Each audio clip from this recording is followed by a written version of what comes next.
इमरान खान ने DG ISPR से फिर सवाल कर दिया। चकवाल जलसे में मिस्टर एक्स और वाई की पुकार फिर सुनाई दी गई। पाकिस्तान तहरीक इंसाफ के चेयरमैन इमरान खान कहते हैं आर्मी चीफ को मेरिट पर सेलेक्ट करना चाहिए और जरदारी और नवाज शरीफ कभी मेरिट पर सेलेक्ट नहीं कर सकते। ये समझते हैं डरा धमका कर चोरों को तस्लीम करा लेंगे, ऐसा नहीं होगा। सहाफ़ियों के खिलाफ मुकदमात बनाए गए। शहबाज गिल को बरहना करके तशद्दुद किया गया। मेरे खिलाफ दहशतगर्दी का मुकदमा बना दिया गया। उन्होंने कहा जितना मुझे दबाओगे उतने ही जोर से मुकाबला करूंगा।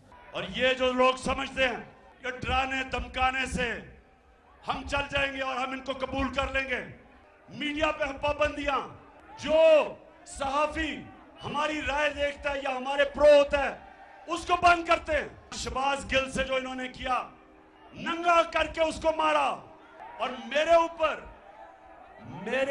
दहशतगर्दी का मुकदमा बना दिया इन हरबों से। अगर आपका ख्याल है कि मैं पीछे हट जाऊंगा, जितना ये करोगे उतना और जोर से मैं आपका मुकाबला करूंगा। इमरान खान ने अपने हामियों पर जोर देते हुए कहा कि खौफ के बुत को तोड़ दो। ये जो गुमनाम नंबरों से कॉल करके धमकियां देते हैं, इनको वापस धमकियां दो। जो मिस्टर एक्स और मिस्टर वाई लोगों को धमकियां देते हैं, उनको वापस धमकियां दो। ये होते कौन हैं आपको डराने वाले? ये खुफिया नंबरों से कॉल करके कहते हैं कि हम ये करेंगे वो करेंगे, जो करना है करो, हम भी करेंगे। मैं आज अब पाकिस्तानियों को कह रहा हूं कि तोड़ दो ये खौफ के बुत को तोड़ दो। टेलीफोन आता है जी गुमनाम नंबर से धमकियां देने के लिए, वापस धमकियां दो उनको। जो डराता है वापस डराओ उसको। जो मिस्टर एक्स और मिस्टर वाई लोगों को धमकियां देते हैं, वापस धमकियां दो इनको। ये होते कौन है आपको डराने वाले? आप हैं इस मुल्क की कौम। ये खुफिया नंबरों से डराना धमकाना कि जी हम ये कर देंगे वो कर देंगे, जो करना करो हम भी करेंगे। पीटीआई चेयरमैन ने कहा नवाज शरीफ और जरदारी को मेरिट का क्या पता, इनको तो अपने खानदानों के अलावा कोई नजर नहीं आता। अरबों रुपए लूट कर बाहर ले गए। जिस मुल्क में इनके पैसे पड़े हैं ये उनके गुलाम हैं।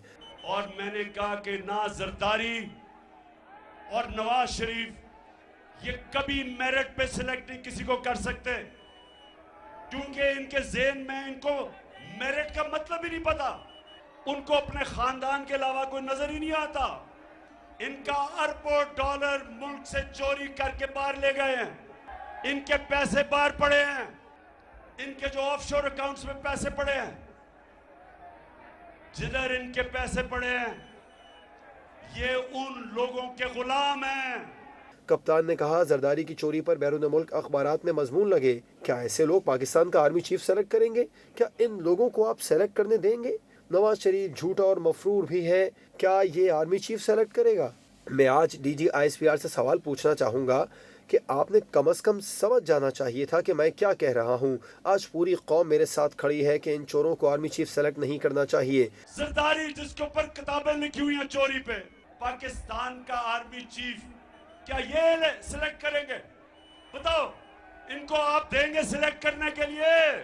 और फिर नवाज शरीफ झूठ बोल के मुल्क से बाहर गया, ये आर्मी का चीफ ये सिलेक्ट करेगा? अपने डीजी आईएसपीआर से ये जरूर सवाल पूछूंगा कि आपने कम से कम समझ तो जाना था मैं क्या कह रहा हूं। आज सारी कौम मेरे साथ खड़ी है कि इन चोरों को कभी सिलेक्ट नहीं करना चाहिए पाकिस्तान का आर्मी चीफ। इमरान खान का मजीद कहना था कि बोरिस जॉनसन को सिर्फ कोरोना एसओपीज पर अमल न करने पर इस्तीफा देना पड़ा। पाकिस्तान में 16 अरब लूटने वाले को वजीर आजम बना दिया गया। मुल्क में सैलाब आया है और शहबाज शरीफ बैरून मुल्क चला गया। देसी विलायत बिलावल भुट्टो भी मुंह उठाकर बाहर चला गया। इन लोगों ने कौन सा मार्का फतह करना है जो बाहर गए?